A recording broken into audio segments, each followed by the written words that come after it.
மழைக்காலம் ஆரம்பிச்சிடுச்சு. ஸோ ஆடெல்லாம் கம்மி ரேட்டுக்கு கிடைக்குன்னு சொல்லிட்டு இன்றைக்கி நான் வந்திருக்க இடம் தான் வேப்பூர் ஆட்டு சந்தை. இது எவ்ரி வியாழக்கிழமை 4 to 7 8 o'clock வரைக்கும் ஈவினிங் டைமில் நடக்கும். இன்றைக்கி ஒன்றும் அவ்வளோ ஆடுலாம் வரல, கூட்டமும் கம்மியாக தான் இருந்துச்சு. இந்த கொடியாடு மட்டும் ஒருத்தர் மட்டும்தான் எடுத்துகிட்டு வந்திருந்தார். கொடியாடு இதுதான் கொஞ்சம் நல்லா இருந்துச்சு. இதெல்லாம் ஒரு ஆடு எல்லாமே ஒரு குட்டி போடுற ஆடு தானா. ஒன்று 25,000 23,000 அப்படி சொல்லிகிட்டு இருந்தாங்க. சரி ஓகேன்ட்டு கொஞ்சம் நேரம் வேடிக்கை பார்த்துட்டு இருந்தேன். அப்புறம் அதில் ஒன்றும் தேரல நமக்கு ஏற்ற மாதிரி. அதுக்கப்புறம் இன்னொரு இடத்துல இன்னொரு தாத்தா வச்சு இந்த குட்டிங்களை விற்றுட்டு இருந்தார். ஆனால் ஒரு குட்டி 7,000 சொன்னார். நாங்கள் 5,000 கேட்டு பார்த்தோம், அவர் தரவில்லை.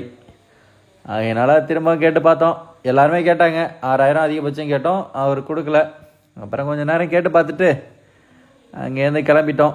அப்புறம் சந்தையவே ஒரு ரவுண்டு அடித்தோம். நிறைய ஆடுங்க செத்து இருந்துச்சு இன்றைக்கி மறுநாள் வரதால். அவ்வளோதான் guys, bye bye, see you tomorrow with new video.